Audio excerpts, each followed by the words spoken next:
Welcome back. Ukrainian President Volodymyr Zelenskyy has held talks with US President Joe Biden and with the leaders of Turkey and France on Sunday, stepping up diplomatic activity around a war that started nearly 10 months ago when Russia invaded Ukraine.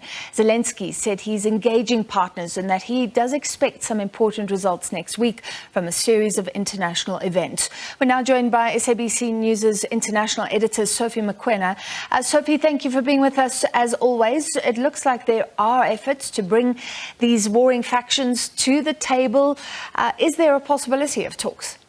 Well, we are told that there has been diplomatic shuttle between the two countries in terms of engaging those who can assist the two countries to hold talks in terms of perhaps arriving at cessation of hostilities. We are told that the President of the United States of America has been engaging Zelenskyy. On the other hand, you have other leaders who are also speaking to President Vladimir Putin. We also know that the G7 countries today met virtually to look at this issue.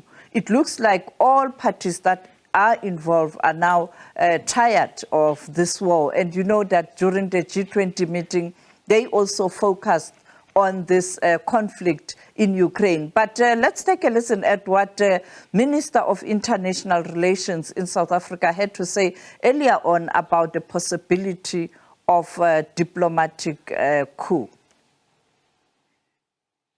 In the last 4 weeks, the word diplomacy and negotiation has been mentioned many more times than we heard in the period between February and November.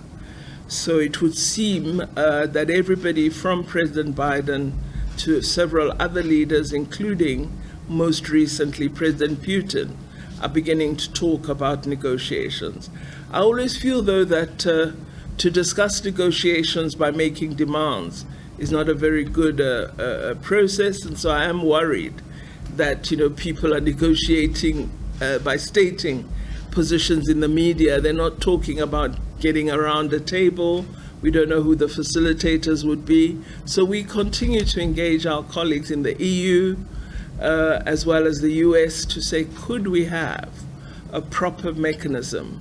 Could we have the United Nations Secretary General lead a team as we had with President Obasanjo, where we know who the facilitators are and that the parties are around a table substantively framing a possible agreement. So the talk of the possibility of negotiations, of a readiness, even with the conditions that both President Zelenskyy and President Putin are talking about, suggest a readiness. President Ramaphosa spoke to President Putin about 2 weeks ago, just after we returned from Bali, and he intends to speak to President Zelenskyy. So he's kept the line open with both.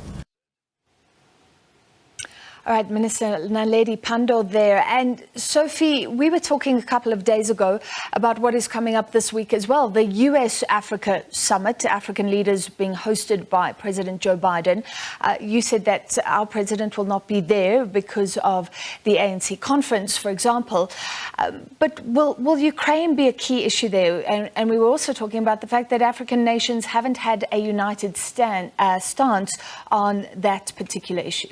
Clearly, when they discuss issues related to food security, they are going to touch on the war in Ukraine. You know that there's a view that because of the war in Ukraine, you have a problem of supply of fertilizers and grain. We saw that agreement that was reached between the Ukrainians and the Russians, facilitated by Turkey and the Secretary General of the United Nations around delivery of grain, particularly in poorer countries. Definitely the issue of the war in Ukraine will come up. And perhaps President Biden, hoping that the African leaders this time around will support whatever views or proposals the G7 have in terms of what needs to be done to really ensure that what Minister of International Relations, Dr. Naledi Pandor, spoke about, this shift from the war talk to diplomatic language, that it does hold,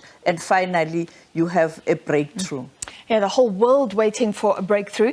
Very quickly, remind us what South Africa wants to achieve at that US-Africa summit. Well, clearly, South Africa will be represented by Minister Naledi Pandor. She is going to the United States of America tomorrow after voting in Parliament, and she is going to lead a delegation because the president can't go. Clearly, South Africa would want healthy relations with the United States of America, but secondly, as the minister pointed out earlier on, the president had requested the G20 leaders in Bali 2 weeks ago that they agree that the AU become one of the members of the G20, and this will assist Africa to be able to influence these powerful countries. And therefore, President Biden has almost responded yesterday saying that he does support this move. And I think it will be a diplomatic coup for the president, as he was really fighting for this to be a reality in Bali 2 weeks ago. All right, thank you very much. The SABC's international editor, Sophie Mokoena.